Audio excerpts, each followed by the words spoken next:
این جمله شما که شما میگه ما بایست نسبت به هر ایدئولوژی در دنیا احترام بذاریم، من میخوام فقط چند سوال مطرح بکنم. چرا ما باید به هر ایدئولوژی در دنیا ما احترام بذاریم؟ چه اجباری داره؟ من نمیگم درسته یا غلطه، فقط میخوام سوال کنم آیا این باید باشه اینجوری یا نباشه. و سوال بعدی اینه که شمایی که میگی ما باید به هر ایدئولوژی احترام بذاریم، خب اگر یک ایدئولوژی اومد منو بدبختم کرد، من باز باید به اون احترام بذارم؟ من باید به ایدئولوژی طالبان مثلا باید احترام بذارم؟ من باید به ایدئولوژی هیتلر، استالین، من باید به اینا احترام بذارم صرفا به خاطر اینکه یک عده آدم به این ایدئولوژی معتقدن؟ اینو توجیه پذیر میکنه این کار ما رو مثلا؟ خب من اگر به اون احترام بذارم، من اگر مثلا فرض کنید به منطق خلخالی من احترام بذارم، خب احترام گذاشتن به اون یعنی ندیده گرفتن اینهایی که کشته شدن به دست اون آقا. خب وقتی که اون آقا به من احترام نمیذاره، شما بهتر بود این پیغام رو برای علمای دین عزیز خودمون میفرستادین، به اونها میگفتین که آقا هر ایدئولوژی قابل احترامه. چون ما که مشکل نداشتیم، که ما که جنگ شروع نکردیم. من بارها عرض کردم آقا من نماز شب میخوندم، روزه میگرفتم، روزها هم میرفتم سر کار، دانش آموزم بودم، امتحان خردادم داشتیم ولی روزه میگرفتم. پس من آقا از اون جای دیگری که یه کره دیگری که نیفتادم، که منم همه اینها رو کشیدم دیگه. من روز اول که اینجوری نبودم، که منم هم بالاخره مثل شما بودم دیگه، اعتقادی داشتیم و روزه‌ای نمازی گریه ها کردیم و به سرها زدیم و همه اینهایی که شما میگی بنده هم کشیدم. یک روزه بنده به اینجا نرسیدم و چه خوب میشد که یک روزه میرسیدیم، ولی دیر کردیم. به هر حال سالها از عمرمون رفت تا بالاخره رسیدیم به اینجا که آقا ببینیم جریان چیه. خب این آقایون چه احترامی به ایدئولوژی دیگری میذارن؟ آیا شما حضرت آیت الله خامنه ای رو یک رهبر حکومت اسلامی نمیدونی؟ شما این حکومت رو حکومت اسلامی نمیدونی؟ خب حکومت اسلامی دیگه، حکومت عدل علیه. خب منطق این آقایون بر منطق قرآن بنا شده که امشب من آوردم یه 2-3 تا آیه بخونم، پر هست از این کتاب از این منطقی که مخالف رو دشمن میدونه و دشمن کشی هم شعارشه. خب کسی که اومده حکومتی رو بر این اندیشه بنا کرده، خب من اون برای شناخت اون حکومت لازمه که اون اندیشه، اون ریشه اصلی مشکل رو خب بفهمم دیگه. خب اگر اون ریشه غلطه، خب من چه اجباری دارم اونو نگه دارم؟ چرا باید نگه دارم؟ اگر درسته خب نگه میداریم.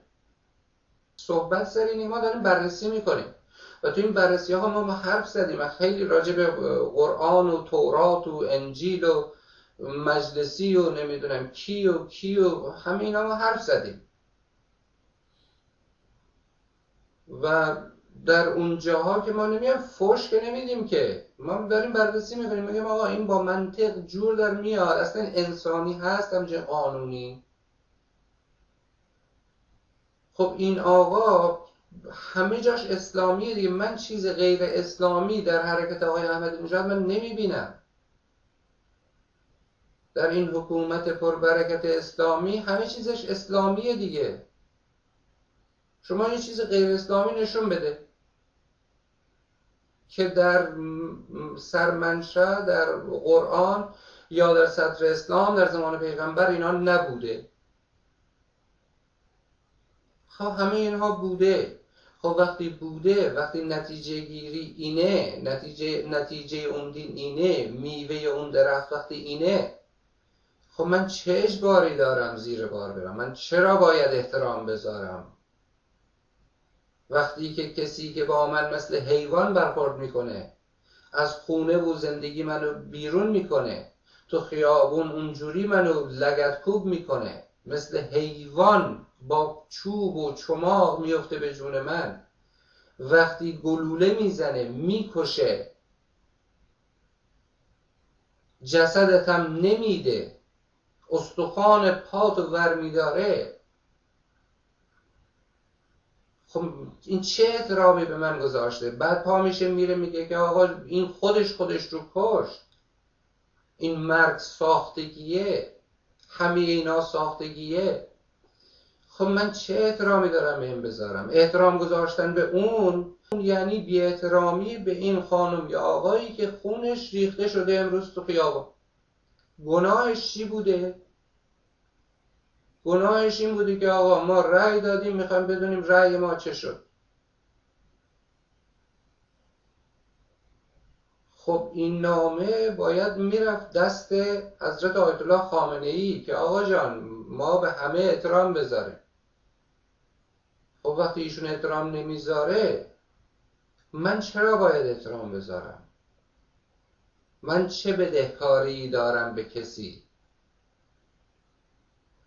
خب پس به هر حال این جمله که به هر حال جا افتاده که آقا به عقیده مردم احترام بذار، این جمله جا افتاده، ولی اگر فکر کنیم روی همین جمله، این جمله ناقصه، خیلی جای درو داره، یعنی جای سوء استفاده داره، اصلا گمراه کننده است این جمله.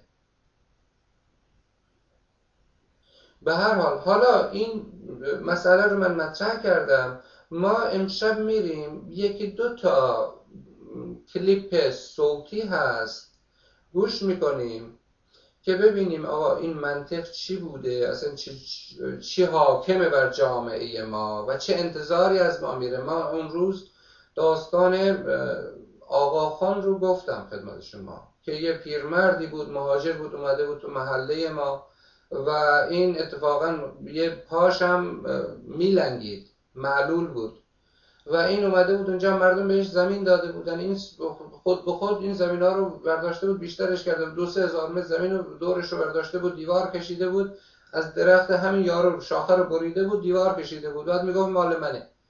بعد مردم که میرفتن اونجا که آقا خان چیکار کردی، اینا داد میزد که آقا اینا غریب گیر آوردن میخوان منو بکشن. من بابا بحث غریب نیست که، اینا که بهت زمین دادن، خونه دادن، بشین اینجا زندگی تو بکن، ولی تو چرا این همه زمین مردم رو دوباره برداشتی سر خود؟ ولی داد میزد. خب شده اون آقا خان، ما میایم بررسی بکنیم، میایم حرف بزنیم، دادش در میره آقا شما چرا توهین میکنی؟ آقا توهین به چی میکنیم؟ مگه این نیومده ما بفهمیم چیه؟ مگه این دین برای مردم نیومده؟ اگه اومده خب ما حق داریم بررسی بکنیم دیگه، ما باید بشینیم اینو بفهمیم. این توهین نیست و اگر ضرر داره، چیزی که ضرر داره برای جامعه، ما باید اینو حذفش بکنیم دیگه. چیزی که مضره، اون چه اجباری داریم این نگه داریم؟ برای چی باید نگه داریم؟ ولی اگر خوبه خیلی خوب. ولی تو این 1400 سال شما یک جامعه اسلامی پیشرفته آزاد نشون پیدا کردید تا حالا؟ 1400 سال نه اسلام، مشکل من اسلام نیست، مشکل من مسیحیت نیست، مشکل من کلا این دین. آقا یهود همه اینجوری بودن، اینها سالیان سال اومدن ما رو هزار سال عقب انداختن. 200-300 سال این علم پیشرفت کرده، ببین ما رو به کجا رسونده. و این دین هزاران سال وقت داشت که ما رو بالاخره هر کاری میخواست بکنه دیگه، هیچ کاری نکرده، فقط ما رو علاف کرده دیگه. ما نمیتونیم این کار بکنیم که آقا جان یه عینک نساخته دیگه. این دین چی ساخته؟ یک سری قوانینه که شما نمیتونی ثابت بکنی. این واقعیته. حالا درسته که آقا ممکنه شما معتقد باشی بهت آرامش بده، خب بسیار خوب، کسی نمیخواد اون از کسی بگیره که.